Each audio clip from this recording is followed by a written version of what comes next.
معراجی فرد در گزارش امشبش فرجام شوم دختران فراری رو به تصویر کشیده.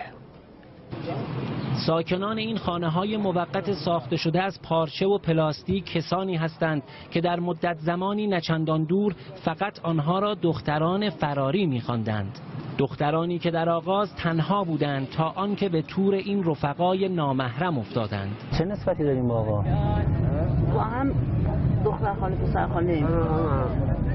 خواهرن با هم؟ شما خواهرین با هم؟ نه من با این خواهرین با اون. رفقایی ناباب که در بساط رفاقتشان نقل و نبات اعتیاد تعارف میشد. اینجا بوده؟ میکشن پرت میکنن. یعنی مال شما نیست اینا؟ نه هر کی بکشه میکنه که.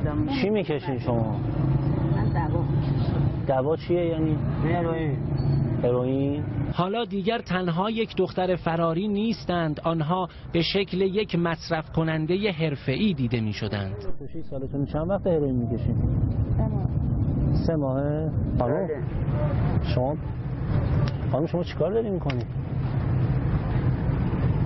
خب در حال کشیدن شیشه بود که ما به سراغش رفتیم و متاسفانه هیچ جوابی نداد و داره متواری میشه. متواری شد تا از همین حالا به فکر مهمتر از نان شبش باشد، به فکر چیزی که برای پیدا کردنش باید پناهنده شد به خانه ساقیان مواد. حالا این چادر شماست خانم؟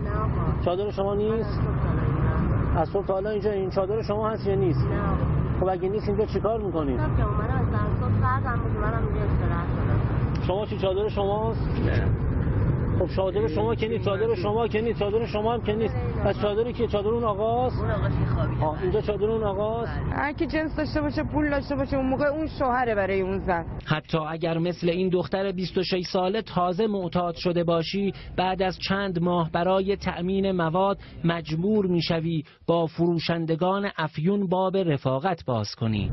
همسرتون کجاست؟ زندانه. بعد شبا کی میاد پیشتون؟ سر بچه‌ها، رفیقام، زن، من. رفاقت هایی که آخر سری کار دستشان میدهد. یه خانم هستش که حامله تو 9 ماه الان، امروز فردا که زایمان کنه. بعد همسرش بوده یا رفیقشه؟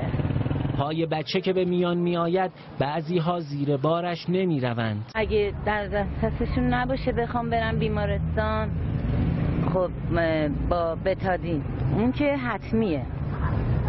یعنی سخت میشه بچه؟ هرچند که دلال ها ادعی را از سخت منصرف میکنند. دلال بچه میگرده تو زنایی که بار دارن، بهشون پیشنهاد میکنه. دلال هایی که نه تنها برای بچه بلکه برای مادر هم نقشه ها کشیدند. جوونا رو که نمیذارن تو این گرگا باشن، خب نرسیده دم در پارک همونجا میزنن در گوشش میبرن دیگه. یکی دو بار شاهدش بودم، کسایی بودن که بردن حامله‌شون کردن، آوردن بچه‌هاشون رو ول کردن، خودشون آلاخون بالاخون تو این پارک‌ها هستن، شبم که اینچه دوباره میان میبرنشون، ازشون استفاده میکنن، مخصوصا این خونه‌های تیمی. او از مکانهایی میگفت که نشانیش در پشت دیوار خانه مردمانی آبرومند است. زمانی ناماشته میان اینجا هم مواد میخرن، هم میرن توی کوچه کثافتکاری، توی خونه هست صاحبش نیست، میرن تو خونه کثافتکاری.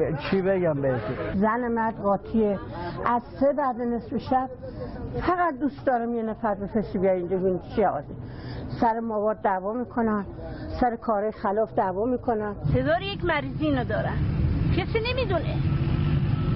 ممکنه که عفونت داشته باشه، ممکنه یکی ایدز داشته باشه. حالا آنها دیگر تنها یک دختر فراری معتاد نبودند، چرا که برای نعشه ماندن باید ظاهرشان را هم خوش آب و رنگ می‌کردند. انگار دستفروش ها هم قصه نیازهای آنها را می‌دانستند. چی میارین اینجا؟ اینا لباسی بعد آرایشی اینا میارن. برای پرو لباس هم به داخل یا پشت چادر می‌رفتند. آنها فقط عروسک هایی بودند در خدمت این باندهای خلافکار. 1/3 برای کارکن میدن، باقیش برای اون خانمیه که اونجا خونه زندگی داره و اونا رو داره. استفادهشون رو میکنن، مثل دستمال کاغذی پرتشون میکنن بیرون. و این قصه تلخ حکایت زندگی دخترانی است که در سبزترین دوره زندگیشان به جرم فرار از خانه به تور این شکارچیان در کمین افتادند.